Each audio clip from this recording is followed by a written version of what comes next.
I'm Jasna Zečević from Bosnia-Herzegovina, and I'm director of Vive, Žene Association of Citizens that working with war trauma from 1994.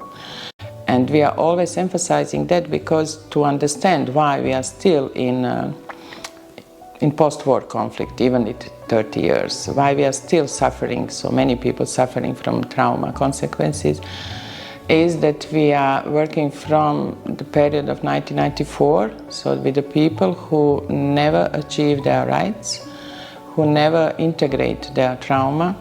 And why it is like that? Because society didn't respond as it should be.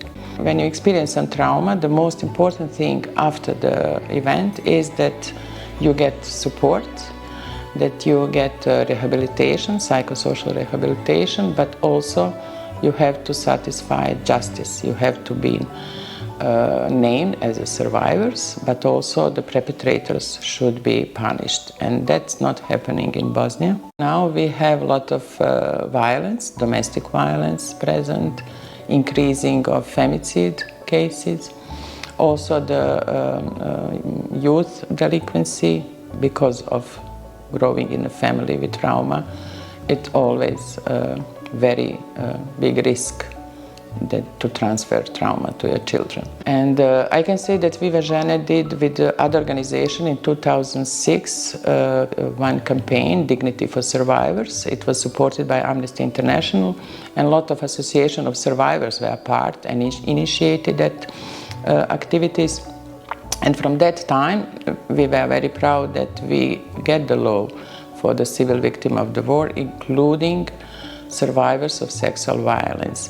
And from that time up to now, at least those women who survive sexual violence get some small compensation. Even it's never enough, of course, that compensation cannot satisfy, cannot change what has happened, but that at least one principle is satisfied.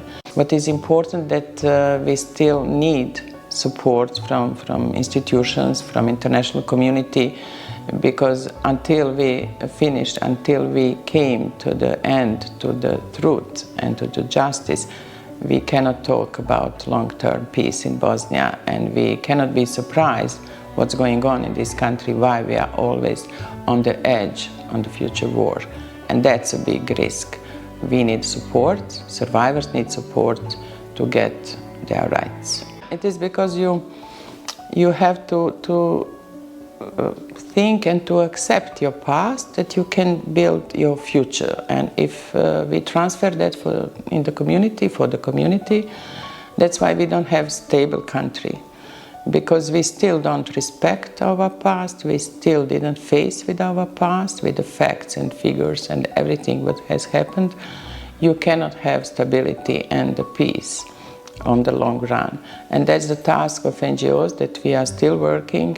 Also now it will be 30 years of Srebrenica memorial, and we have to talk to the next generation as the guarantee for not repetition, as the guarantee that it will never happen again.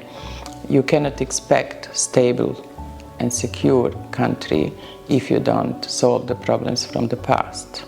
And that's, I think, the job that we are doing, and survivors that we are working with, that we are only small piece in this country, trying at least to keep our presence and to be support for them, that they are not forgotten.